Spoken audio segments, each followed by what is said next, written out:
Muy buenas tardes a todos nuestros oyentes, bienvenidos sean ustedes a un nuevo capítulo más de su programa favorito. El día de hoy vamos a hablar de dos temas muy importantes, los cuales son trastorno de personalidad esquizoide y la esquizofrenia.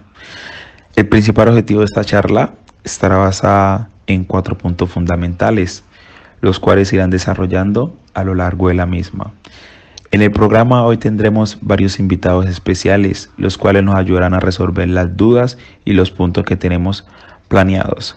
Para ello contamos con 3 estudiantes de psicología, los cuales son Juan Manuel Cadena, Alejandro Mosquera y Emanuel Raigosa. Y no se olviden, quien les habla, Felipe Machado.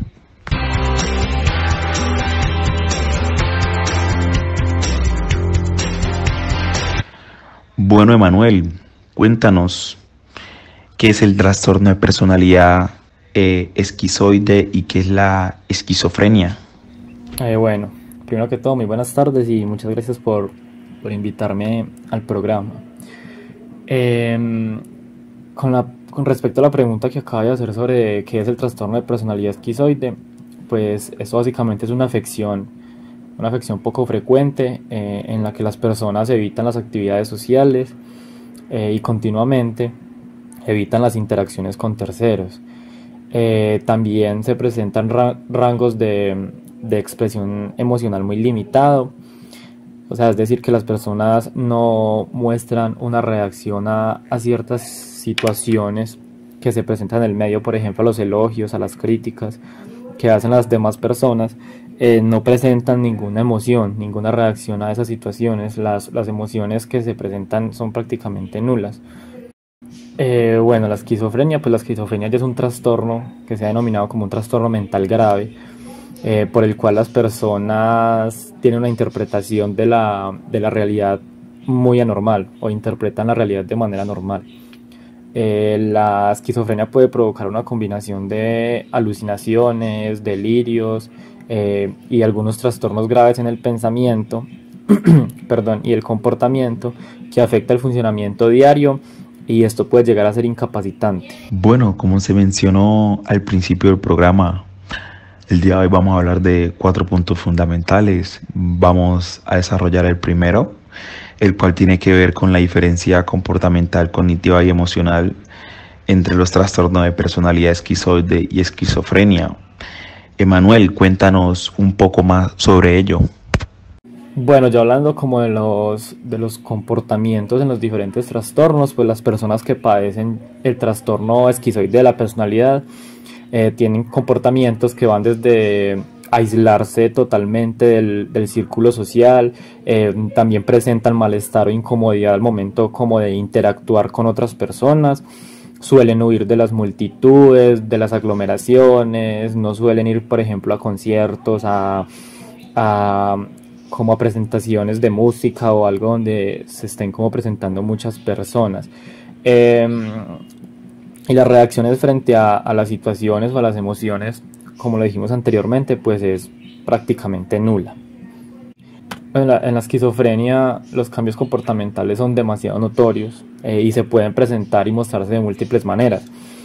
Pueden presentarse comportamientos exageradamente infantiles y, por ejemplo, de un momento a otro cambia totalmente el comportamiento y se empieza a notar un comportamiento de agitación, de exaltación extrema, que son totalmente impredecibles. El comportamiento de personas con esquizofrenia no está enfocado en un solo objetivo, por lo cual estas personas que padecen este trastorno impide la realización de tareas. Este comportamiento, clave resaltar, también puede incluir la resistencia de seguir instrucciones, también se observan comportamientos de posturas inadecuadas, movimientos inútiles o, en su defecto, demasiado excesivos. También podemos decir que las personas que padecen esquizofrenia llegan a descuidar su higiene, sus facciones faciales no cambian, independientemente de la situación que se esté presentando. ¿Cómo así? O sea, si se está presentando, digamos, una situación donde a una persona con esquizofrenia se le muere la mamá o el papá o un hermano, esta persona puede mostrar facciones faciales y puede reaccionar de una manera alegre o una manera normal de la que no es esperada.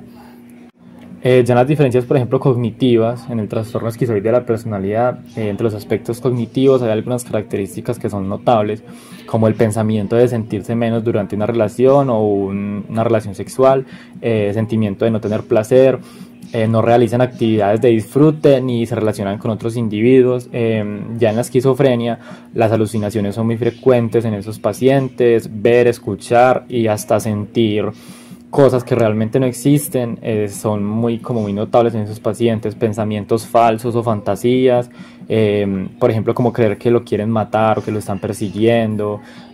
Con referencia ya al discurso o al lenguaje como tal, la mayoría presenta un discurso desorganizado, un habla muy enredada o sin sentido alguno, ya que en ciertos momentos el habla puede incluir como el agrupamiento de palabras que no tienen sentido alguno.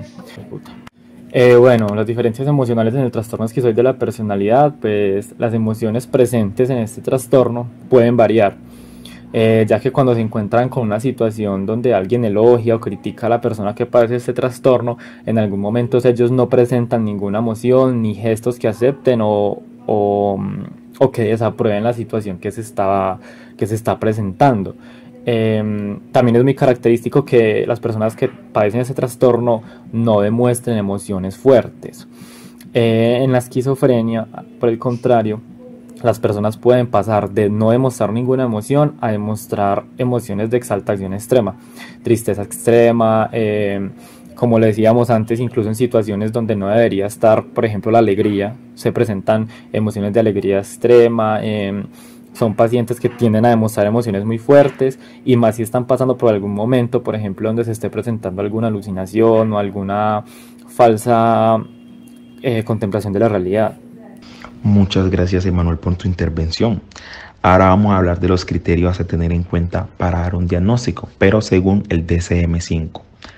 Como primero vamos a hablar del trastorno de personalidad esquizoide. Para que una persona sea diagnosticada con dicho trastorno, el paciente debe tener un patrón persistente de desapego y desinterés general en las relaciones sociales, expresiones limitadas de las emociones en las interacciones interpersonales. Pero este patrón se debe manifestar en la presencia de 4 de los siguientes elementos. Como primer elemento tenemos falta de deseo de disfrutar con las relaciones cercanas, incluso con miembros de la familia. Fuertes preferencias por las actividades solitarias. Poco o ningún interés en las actividades sociales con otras personas.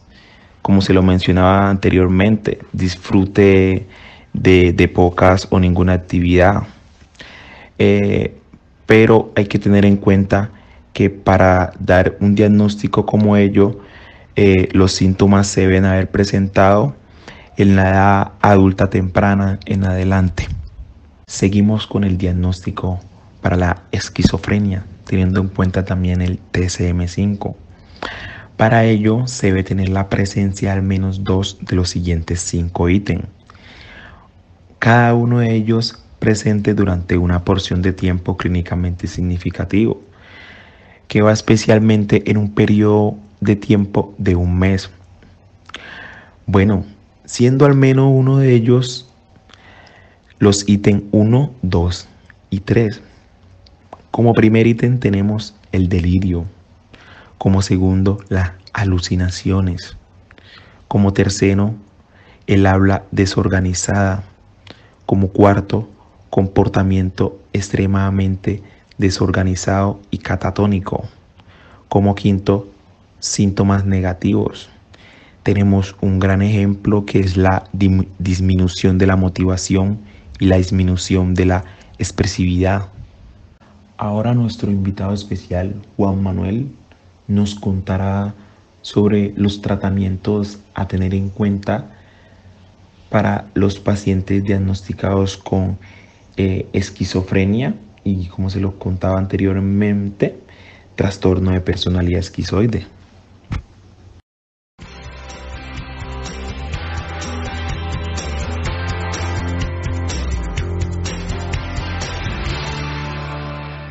Hola, muy buenas tardes. Bueno, hablando un poco sobre el tratamiento que se utiliza para este tipo de trastornos, tanto la esquizofrenia como el trastorno de personalidad esquizoide, lo que vemos principalmente es diferenciar las causas y el origen de estas patologías mentales. Digamos que se puede decir que en el caso de la esquizofrenia, cuando hablamos del tratamiento médico, básicamente lo que se utiliza son los antipsicóticos, que estos son los que se recetan con más frecuencia. En el caso de este tratamiento médico específico de esta patología mental, encontramos que los síntomas buscan actuar sobre la dopamina, que es un neurotransmisor cerebral. Este es el que se ve afectado. También se utiliza básicamente para tratar la psicosis del paciente y su desconexión con la realidad, que esto en el caso del trastorno de esquizoide no sucede porque la persona, a pesar de que tiene una afectación social, es consciente de todo lo que le sucede.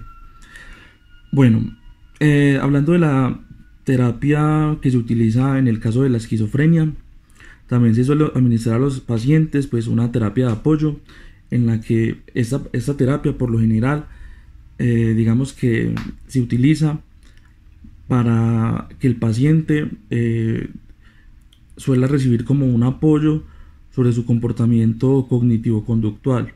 Por ejemplo, como una ayuda básica diaria, una terapia de conversación, y básicamente es como un apoyo para él, para que él sepa que tiene una enfermedad y pueda mejor, digamos, comportarse en la cotidianidad y en su vida social. Bueno, hablando un poco sobre ya la persona con trastorno esquizoide, pues básicamente sabemos que estas personas pues tienen una aversión por las relaciones con los demás. Entonces la terapia que se utiliza también es una terapia, una psicoterapia o terapia de conversación sobre, digamos, las relaciones sociales, básicamente para que la persona entienda que no debe pensar sola en sí misma, sino que debe entablar relaciones obviamente con los demás. También en algunos casos se ha utilizado la hipnosis. Bueno, la hipnosis como una terapia de apoyo que ha servido en algunos pacientes. Realmente lo que sucede es que en ese trastorno de la personalidad, cuando hablamos de tratamiento médico, no se conoce muy bien las causas en sí de la enfermedad, pero básicamente lo que se tratan son los síntomas como la ansiedad y la depresión, para que esta persona pues obviamente logre pues digamos entablar una relación con los demás. Básicamente pues se utilizan estos medicamentos, aunque pues se dice que no se conocen muy bien las causas. Tratan de entablar pues de tratar los síntomas como la ansiedad o la depresión. Muchísimas gracias a nuestros invitados por darnos esta gran información y a todos nuestros oyentes. Nos veremos en un próximo capítulo de tu programa favorito.